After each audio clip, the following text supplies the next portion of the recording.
Hello, brothers and sisters. Cameron here. If you're a current Jehovah's Witness or a EXJW and you're looking for a video on sex, masturbation, and dating and why it's okay, this video is for you.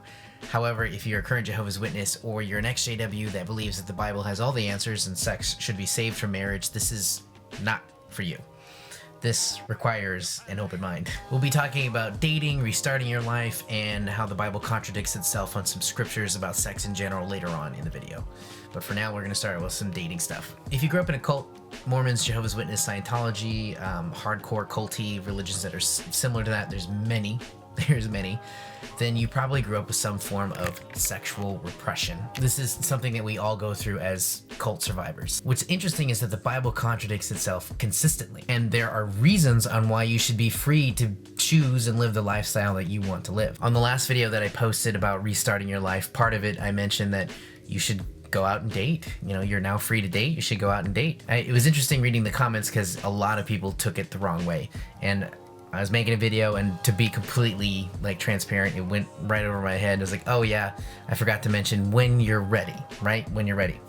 However, in the PDF download that I made for that video, there's some exercises that I include in that PDF for people to follow along to ask themselves some questions to figure out if they were ready to date. So please check out the PDF on this video. I'll include the same exercises and a few more to figure out if you're ready. And it depends on what you are looking for. I didn't mention in the last video, but me personally, yeah, I did. When I got out of the cult, I took 6 to 8, maybe 10 months of just figuring myself out and working on myself. And I've been doing that continually every year. I've been out a little over 2 years from the Jehovah's Witnesses and waking up from their brainwashing.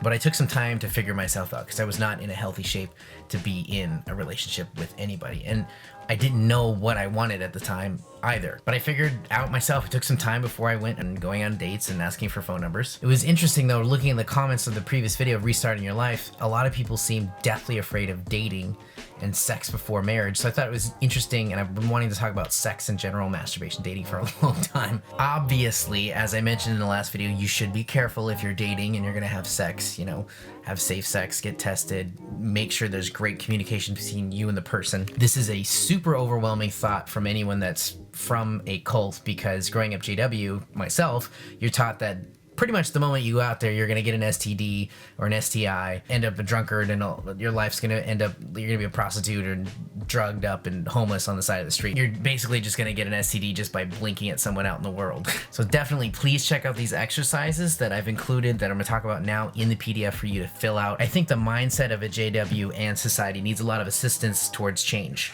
Dating in the real world isn't for marriage. And probably the 6 to 10 months that I was figuring out myself, I went to other churches and asked them a bunch of questions, a lot of these logical questions they couldn't answer. So I eventually stopped believing in the Bible because of this and many reasons. And at that time, I was trying to be good and saving sex for marriage. But now that I have some experience and I'm dating in the real world, it's a lot like a hobby. The more experience you get, the more mistakes you make, the more fun you have, the better decisions you'll make and learn from your mistakes as you move forward. People are so afraid when they leave these cults of dating the wrong person or mistaking love for sex, getting in a mentally abusive or physically abusive relationship with someone that's unstable. If there's signs of that and they're threatening you or hurting you or physically or sexually, whatever you need, definitely you should leave. You should get out of that. In my experience in dating, everything that has happened to me, or my feelings that have been hurt, or my heart that has been broken, or me hurting someone else's feelings, or saying the wrong thing, or breaking someone else's heart, I've walked away almost every single time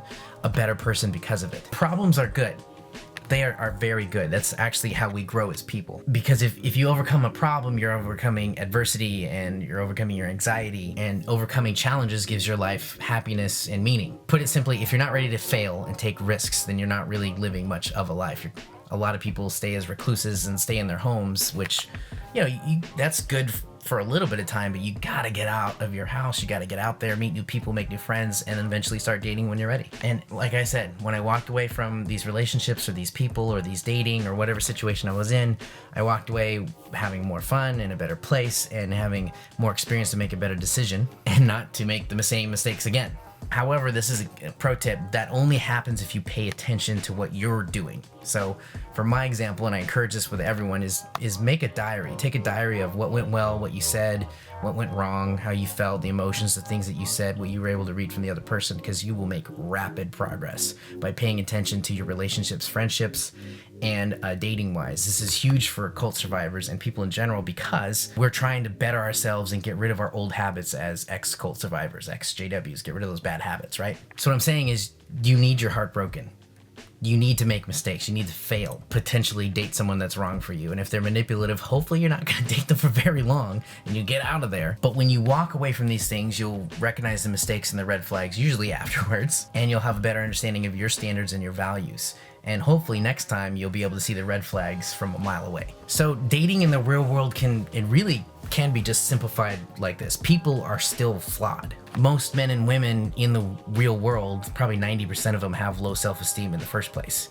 And then on top of that, as ex-cult survivors, we have no self-esteem because we're brought up and raised to be these beta, submissive, just law-abiding robots that aren't able to think for ourselves. So we're very clingy, emotional, and what we think is love is conditional love, so we're attracted to other people with the same messed up mindset. Nobody escapes from these cults without having some kind of mental, physical, or emotional scars. We all have issues from these cults. Your viewpoints may even still be guided by them. And if so, it's time to slow down and readjust. You need more experience, culture, and time to adjust. So 90% of the world, men and women, like I go out on dates with a lot of girls, 90% of them have really low self-esteem. And it's just really unattractive. But I have to understand that I came from no self-esteem, and then on top of that, these people aren't going to understand the struggle that you went through. A lot of them will not. Some of them may, like I grew up religious too, but they're really not, unless they've been through something similar, which is rare. And you become appreciative when you meet someone that has been through that struggle. My lips were chapped. It's wintertime. Had to put some chapstick on. So here's a couple of tips for when you're dating. If you meet someone that needs constant validation, in my case, I'm a guy, date a lot of women. If you're meeting someone that is posting up selfies all the time, or posting up half naked or naked pictures of themselves all the time, these are red flags. They're not necessarily a bad thing if it's sprinkled out tastefully, or if it's just between you guys. That can be a lot of fun. But if it's consistently, this person has pretty much, it's some big red flags that they have low self-esteem. As a guy, I can say that women test men a lot because they want to test their confidence. Well, that's why you got to work on yourself so you can have higher confidence, because you're looking for someone with higher self-esteem. Women test guys, and guys do it to girls too. The best thing is just to not have much of a reaction at all. Don't react so much, joke about it, or move on with the next subject. Be a little bit more alpha. So again, what you're looking for in dating, if you want to date long-term or short-term, you want someone that has high self-esteem. That is rare. It's very rare. You want to hold on to these people, keep them as friends, date them for a while, date them for short-term, keep open communication, keep them as a fuck buddy. Whatever that is that you two both agree on, keep them around. Because there's plenty of low self-esteem people, and have your fun with those, but they are not someone that you want to get romantically involved with. Low self-esteem people are completely unself-aware of their low self-esteem, just like us when we came out of the cults, and probably maybe some of you watching right now. They're good for short amounts of time and fun. But again, nobody that I would be in a relationship with, because these people, quite honestly, can fuck shit up. And of course, on the same time, working on ourselves, working on our own self-esteem, working on our own personal growth, making time for this every week is the only way you're truly going to make massive steps forward in your own personal growth, to become a higher self-esteem, higher valued person with standards. Basically, for just the lack of, this is an oversimplification of it, but going from beta to alpha, or sigma, which is a little bit of both. That's extremely rare. Alphas can kind of come off as douchebags or conceited people, but you want to be more in that sigma alpha range, where you're a little bit of both, but more on the alpha side, sure of yourself, you're self-aware, confident, and then not be so, beta and whipped. So here's something that you can do that I did for myself a while ago, was I set up a personal frame of standards for my friends and people that I date. In the PDF, I'm going to have this so you can fill it out. It's really cool. There are things that, if they do these things, then I don't want to hang around them anymore. Number one for me is I don't want to be around people who believe taking more than giving. Second, this is huge. I don't want to be around people that show disrespect towards other human beings or animals. Like, you know, not saying that I'm a vegan and I don't eat meat, but like someone who just shows just really bad disrespect. That's just a really bad sign. I don't like to be around people that drag themselves down and others people down. Like, we all know that person that just complains about their life, drags everyone else down, and then does nothing to fix it but complain about it. You can't save these people, and what they're looking for is just misery loves company. They just want someone else to be dragged down with them. And then the fourth thing for me is I don't want to be around people that are manipulative or are of a manipulative nature. There's a lot of people like this. Unfortunately, from what I have experienced, is the better looking the person, the higher chances of this happening. But if you find a really good looking person that has high standards, high value, high self-esteem, they usually aren't that manipulative. They're rare. Find them, hold on to them. Next exercise to see if you're ready to date or just like mess around and gain experience. Whatever it is, you have to decide that for yourself. I would probably lean towards the more experienced part first before jumping into long-term relationships, is you want to date around to find out what you like and you don't like. And part of this is asking yourself two questions. Number one question that I asked myself was, am I looking for someone else to complete me? And number two, am I looking for someone else to make me happy? If you said yes to either of those questions, you're not ready to date anyone long term. You need to work on yourself a little bit more. You want to find happiness for yourself, and you want to feel whole already. Even if you're in progress and working on that, that's good, but you don't want to look on that and rely on someone else for those things. It's not healthy. All right, this is the fun part. I got my phone out for all the notes that I've taken. This is pretty cool. I've covered a couple of these scriptures in my vlog before, but this is super exciting. On why the Bible contradicts itself and why it's okay to do whatever you need to do. So the first one is Judah. If you remember him in Genesis chapter 38, 12 through 16, he literally goes up to his daughter-in-law who's wearing a mask, and she disguises herself as a prostitute and goes, "How much?" And then he sleeps with her. Judah, a holy man, goes and sleeps with a prostitute, and he pays her too. So nothing happens to him. He doesn't get his fellowship excommunicated or kicked out or his privileges taken away. Nothing happens to him. Think about that. Next, Lot's daughters purposely intoxicate their dad Lot with wine or alcohol, depending on which version of the Bible you're reading, and then incestuously rape him repeatedly. Lot's daughters incestuously rape him repeatedly. I've said this in my vlog before, in the New Year's Eve vlog on why it's okay to celebrate New Year's Eve. This blew my mind when I looked it over again with fresh eyes as someone who was out of the JW and didn't believe in the Bible as much anymore. Again, they weren't disfellowshipped, excommunicated, or turned into a pillar of salt. You can find this in Genesis chapter 38. That's actually a book that's skipped over in Jehovah's Witness material, as well as many Christian pieces of material. They skip over Genesis 38 because it's a messed up book. Genesis chapter 19, 30 through 38 is where a lot of that happened. It is interesting. I will note that the generations that they started after getting pregnant from raping their dad, they weren't kind people. But it sounds like the family had a lot of issues to begin with. If the dad was easily able to get drunk by his daughters, and God didn't help them with those problems either. He was more concerned about his name and glory.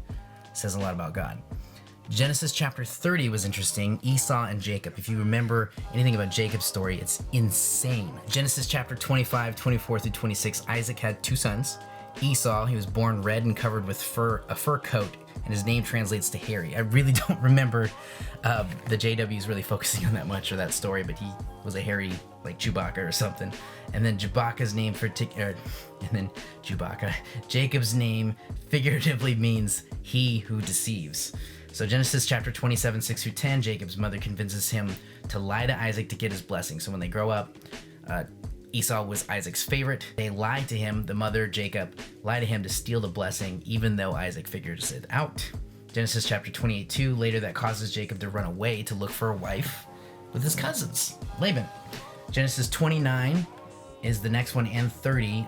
Laban, the guy who has the cousins, makes Jacob work for 7 years for free so he can have the wife, Rachel, the cousin who he wanted to take down and marry. Genesis 29, 21, after he does the work, Laban lies to him and gives him Leah, the cousin he didn't want to marry. And then Laban makes Jacob work for another 7 years to get Rachel. So after those 7 years, he's sleeping with both of these wives, and eventually they want children. On top of that, God makes it so Rachel can't have children. God interferes. The wife of Jacob originally, the one who Jacob originally wanted, and makes it so Leah can get pregnant, not Rachel. What's interesting here is Genesis chapter 30 verses 2 is Rachel complains to Jacob, and Jacob's like, I'm not God. In verse 3, Rachel gives his maidservant to have sex with Jacob, and he's like, okay, so she can claim a child. And then in verse 9, Leah offers her own maidservant so Jacob can have more kids with his maidservant too. So they're battling against each other. And then Genesis chapter 30, 17 through 19, Leah gives Rachel a plant to have sex with Jacob some more to have more kids. And Genesis 30, 22, God all of a sudden remembers Rachel and allows her to have children. So, getting this all straight, Jacob is currently sleeping with 4 women. God didn't punish him for having, multiple sex partners. And in fact, Joseph is born from it all. Joseph from, the one who goes to Egypt, I believe. Last stories. Remember King David and Bathsheba, right? Well, you can find that story in 2 Samuel chapter 12. King David did wrong. He had Uriah killed just to sleep with Bathsheba. He took him, put him in the front of the military, so that way he'd be one of the first ones to die. However, God thought correct punishment was not only to kill Bathsheba's child from David, because of course it's the child's fault, right? Jehovah God made it so the child was so sick, it died. That's in 2 Samuel chapter 12, verses 15 through 17. Nathan confronted David, and God also had David's concubines raped in broad daylight in front of him and the entire city. Okay, so the logic here is that the wives must be raped, and again, because it's their fault for something that David did, and that's fair punishment in God's eyes. Rape of innocent women and the death of an innocent child are the payment for David's mistake. This is just the beginning too. There are many, many more scriptures that you read and they make zero sense, contradicts itself consistently. So if the Bible was cool with this behavior, then why do current religions restrict people, make them sexually repressed by most modern religions today? So I leave the scriptures and the answers up to you guys to figure out. At the end of the day, you should really just be seeking your own happiness in the form of self-confidence, hobbies, working on yourself, taking care of yourself physically, getting your life together and getting it handled, working hard, figuring out your passions, chasing a career you want, and most importantly, yourself. Money, sex, and power will never fix a broken you. They do make life a bit easier at times, but so far I've always found that no matter what, happiness for yourself is always the goal. Make sure to leave a comment. I'm very curious to see what everyone has to say here. Like this video if it helped you out. Please share it for someone who needs to hear it. And subscribe so we can stay in contact. Hit that red bell notification so you'll get notified every time I leave a video. Add me on Instagram at Kameron Fader. I'll leave a link for everything in the description below. And until then, brothers and sisters, I will talk to you in the next video.